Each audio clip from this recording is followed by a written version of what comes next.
Madame Awa Ndiaye, bonjour. Bonjour, monsieur. Vous êtes la présidente de la Commission des données personnelles du Sénégal.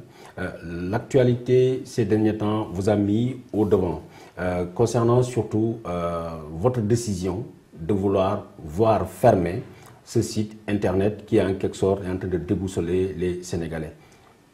Qu'est-ce qu'il y a de nouveau par rapport à cela? Merci beaucoup, monsieur Touré. En fait, je vais tout de suite rectifier. Mon problème n'est pas que le site soit fermé. Franchement, le site en lui-même ne m'intéresse pas. Mon problème, ce sont des vidéos dont il a possession de façon illicite. Tout est venu du fait de plaintes que nous avons reçues et du fait de victimes qui sont venues à la CDP pour parler de leurs problèmes. Des vidéos qui étaient faites dans un cadre intime, dans un cadre privé, qui se sont retrouvées sur un site pornographique, sans que les personnes concernées les aient volontairement données ou volontairement vendues, parce que ça peut arriver. Donc le problème pour nous, c'est que cette collecte illicite de vidéos pornographiques qui se retrouvent à l'insu des personnes concernées dans un site pornographique, voilà notre problème. Voilà, le bal des plaintes a été ouvert en quelque sorte avec une danseuse connue, Mbathio, qui un jour a vu sa vie en quelque sorte bouleversée.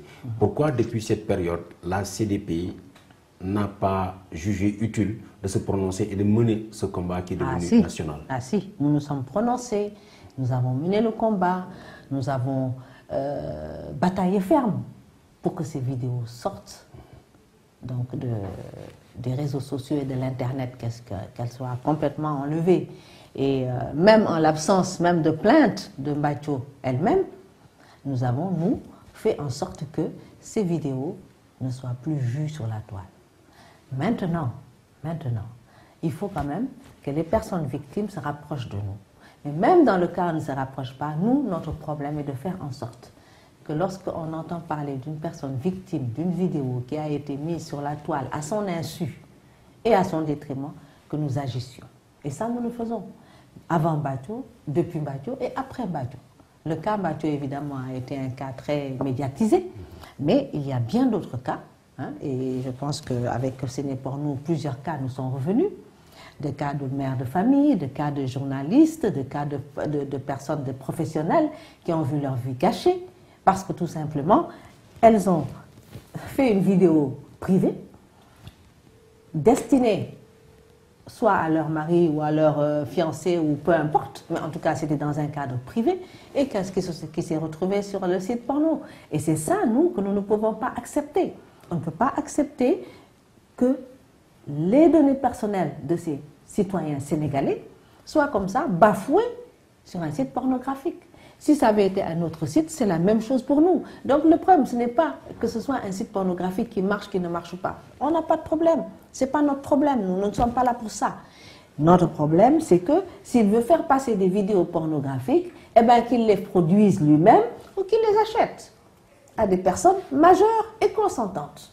Madame, nous avons évoqué le cas Mbathio, mais l'un des cas les plus emblématiques de ce problème de cybercriminalité a été le cas Madame Mangara, qui a été en quelque sorte le symbole de la lutte contre la cybercriminalité. Une personne se lève un jour, on invente tout un mensonge à son encontre et on balance ça sur l'Internet au point de détruire sa vie. Madame Mangara a mené un combat pratiquement toute seule. Pourquoi, dès le début, on n'a pas vu un organisme comme le vôtre à ses côtés pour mener ce combat? Parce que Mme Mangara n'a pas fait appel à nous. On est tenu quand même pour faire des démarches administratives, des démarches officielles que la victime s'adresse à nous et dépose une plainte auprès de nous. Mme Mangara ne l'a pas fait. Évidemment, je suis désolée pour son cas que j'ai suivi. Hein, et véritablement, c'est quelque chose qu'on aurait pu prendre en charge, on aurait pu l'accompagner dans son combat.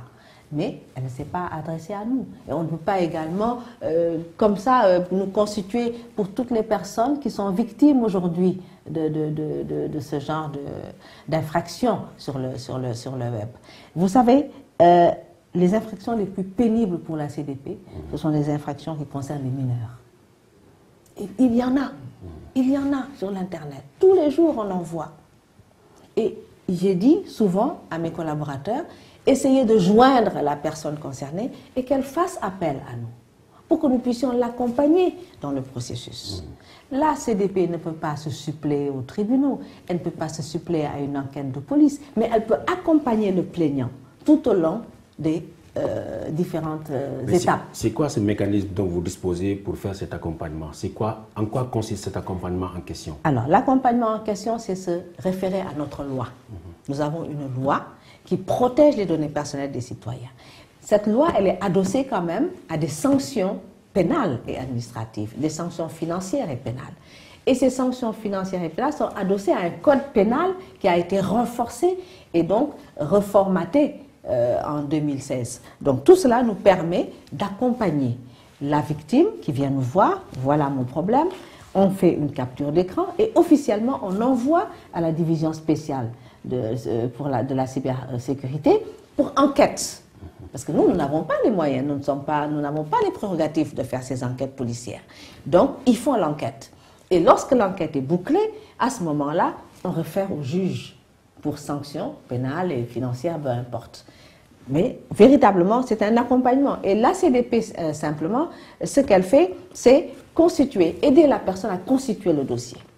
En nous référant à la loi, bien entendu. Parce que la CDP, elle est constituée de juristes qui maîtrisent parfaitement la loi sur la protection des données, parce que cette loi n'est pas assez, j'allais dire, mise en pratique sur le terrain. Nous avons une loi qui est très claire, qui verrouille le cadre d'utilisation des réseaux sociaux et de l'écosystème numérique. Nous avons une loi qui protège les personnes et les utilisateurs.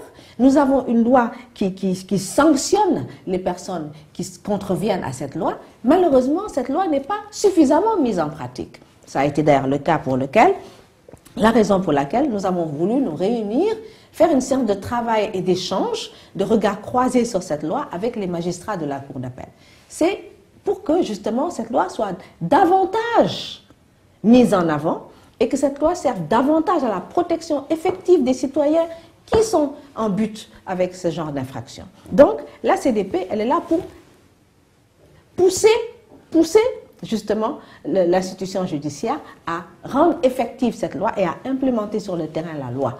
Donc ça, nous avons le devoir d'accompagner, d'informer d'abord le citoyen qu'il est protégé, qu'il n'est pas tout seul dans cette affaire et qu'il peut se référer à la CDP et que la CDP est là pour le protéger et l'accompagner surtout le processus et le cheminement pour que justice lui soit rendue. Mais madame, vu l'ampleur du phénomène et le nombre de plus en plus croissant de victimes, est-ce que la petite section, la petite division de cybersécurité, comme on l'appelle, cybercriminalité il y a quelques mois, est suffisamment outillée pour faire face à ces demandes-là? Vous savez, une division n'est jamais outillée. Un ministère ne l'est pas. Même un État ne l'est pas. Vous savez, ce problème de cybercriminalité est un problème mondial. Et tous les pays du monde se heurtent à ce problème. Ce problème, ce n'est pas un problème sénégalais. Vous allez aux États-Unis, c'est le même problème. Vous allez en Europe, c'est le même problème. Et les gens, parfois, sont impuissants devant la gravité et la récurrence des infractions sur le web. Ça, il faut le savoir. Donc, le Sénégal fait un effort extraordinaire, a fait un effort extraordinaire. Et la division de lutte contre la cybercriminalité, en tout cas la division qui est spécialisée donc, dans la cybersécurité, est une division que nous avons justement aujourd'hui visitée. Et je vous dis, elle est pas mal outillée. D'abord, elle a un personnel dédié et un personnel spécialisé qui travaille énormément.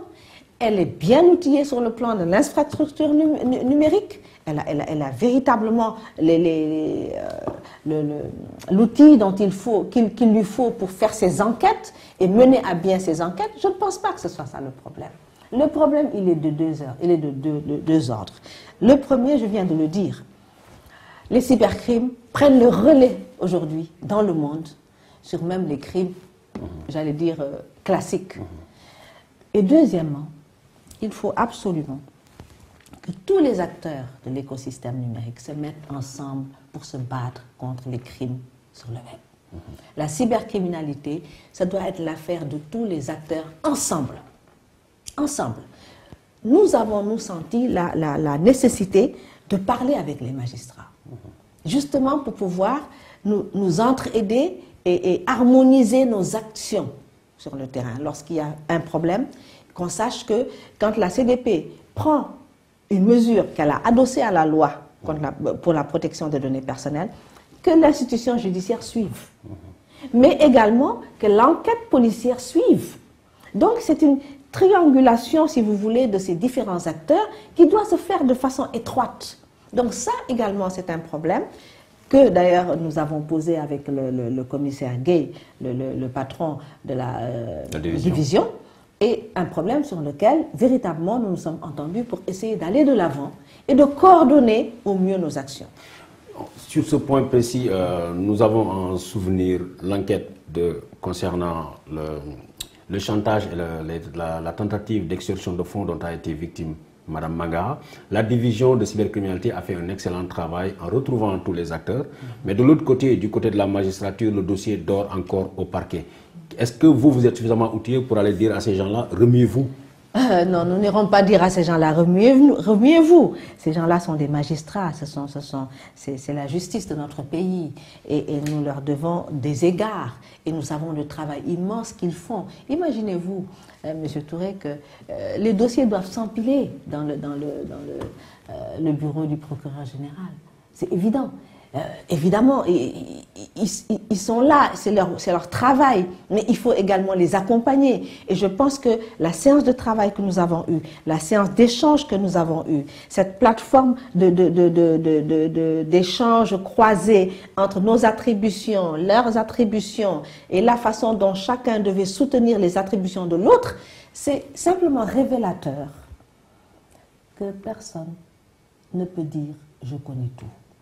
Et que chacun a besoin de l'appui de l'autre. Chaque acteur doit s'adosser à l'autre pour pouvoir avancer.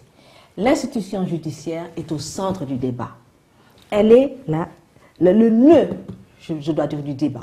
Parce que s'il y a une victime qui ne s'adresse pas à l'institution, qui vient s'adresser à la CDP est obligée d'avoir accès à l'institution judiciaire, d'avoir accès aux forces de sécurité et de police.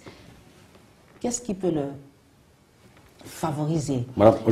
C'est ce que j'appelle la coordination de nos actions. Alors, nous n'allons pas leur dire « bougez-vous », parce qu'ils se bougent tous les jours, ils jugent tous les jours, ils gèrent tous les jours des cas. Nous allons leur dire « travaillons ensemble ». Nous allons leur dire « soyez sensibilisés aux cas qui se réfèrent à la protection des données des Sénégalais ». Tout simplement parce que nous n'avons plus le choix. Le monde d'aujourd'hui est un monde virtuel. Et les crimes sont devenus, pas virtuels, mais les crimes sont sur le web.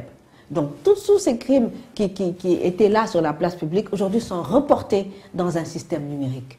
Et donc les criminels sont encore mieux outillés et encore plus anonymes. Mais madame, lorsqu'un dossier d'enquête est bouclé, je veux parler du dossier 418 de la DIC, est bouclé depuis juillet 2017. Trouvez-vous que ce soit normal, qu'en ce mois de mars débutant, que les personnes ne soient pas encore inquiétées? Écoutez, je ne peux pas dire que ce soit normal, mais je ne peux pas savoir pourquoi également. Vous savez, il y a certainement des raisons. Je ne veux pas me mettre dans la tête, alors que je ne suis pas dans leur tête, des magistrats. Je dis simplement que la chose importante pour nous, aujourd'hui, pour la CDP, la chose importante pour les citoyens qui sont des utilisateurs du web, la chose importante aujourd'hui pour la division et toute la brigade de la gendarmerie, donc toutes les institutions qui s'occupent des infractions sur le web, la chose importante aujourd'hui, c'est que les magistrats soient sensibilisés à l'importance et à la sensibilité qui est celle aujourd'hui des crimes, des cybercrimes. Et ça, il faut bien le dire, cette sensibilisation doit commencer à l'école de magistrature. lorsqu'on les forme, on doit les former également, je l'ai dit au directeur du CIG, qui donc forme les jeunes magistrats, il faut un module sur la protection des données personnelles. Tout simplement parce que la plupart des crimes sur le web partent de l'utilisation frauduleuse des données personnelles. Donc, il faut savoir c'est quoi une donnée personnelle. Il faut savoir comment la protéger. Il faut savoir quelle est la réglementation, quelle est la législation qui a été mise en vigueur dans le cadre de cette protection. Les magistrats sont des hommes. Il faut qu'ils sachent. Il faut qu'ils soient sensibilisés. Il faut qu'ils soient rendus encore plus conscients de cette forme de criminalité qui est quand même nouvelle. Madame, vous avez parlé de collaboration, de coopération de internationale, de coordination, les criminels étant de plus en plus furtifs, on va dire. Quelqu'un au Canada, aujourd'hui, un exemple avec Sénéporno, est en train de sévir au Sénégal.